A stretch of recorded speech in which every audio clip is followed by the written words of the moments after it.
G'day everyone and welcome to another Star Wars figure review. Next up for you, I'm going to give you a look at these figures, the At-At Drivers. This is the older Power of the Force At-At Driver from the mid-90s, and that's the Saga 06 At-At Driver. Very nice remake, this one here, much improved.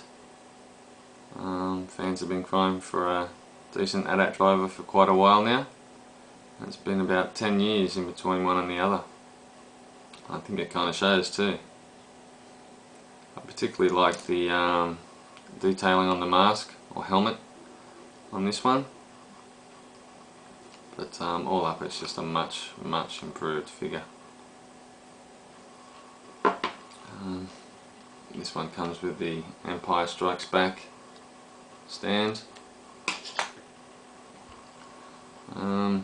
Probably the only areas that this guy falls down a little is in the articulation department, particularly at the elbows. It's got the slit cut swivel elbows that I really dislike.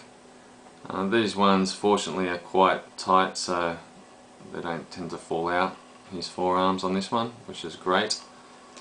So I'll sort of let them off on that one.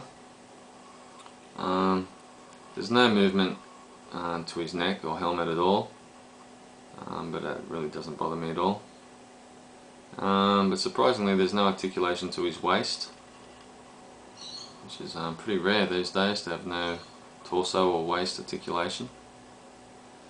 He does have ball hinge shoulders and knees, but no articulation at all in his ankles, and just the swivel hips. So a little bit let down in the articulation department, but as an overall look of the figure I think it looks fantastic. And I'm not 100% sure, but I'm pretty sure it could sit down if you had it inside the... Yeah, it looks like it can sit down. Maybe these parts here would actually affect it sitting down.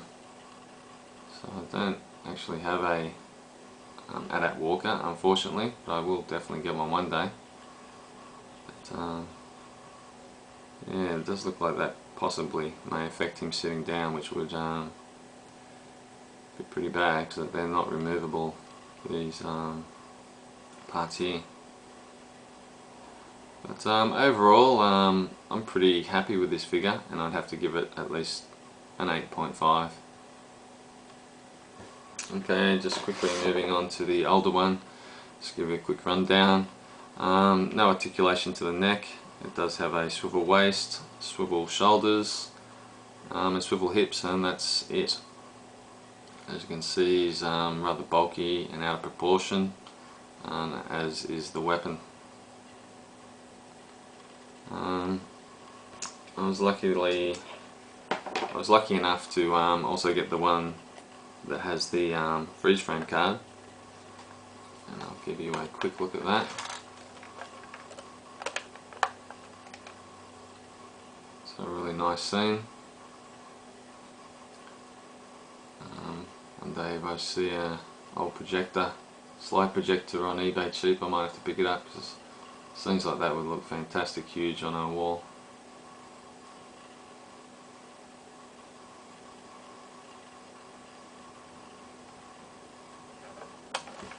By today's standards, this is a very poor figure. When it came out, I guess it would have been pretty amazing actually. Fans would have been really happy with that. But by today's standard, this one gets about a 5 or a 6 at the most. So there you have it, the At-At Drivers, Power of the Force and the Saga 06. Definitely recommend getting yourself at least one of those. Anyway, until my next review, may the Force be with you.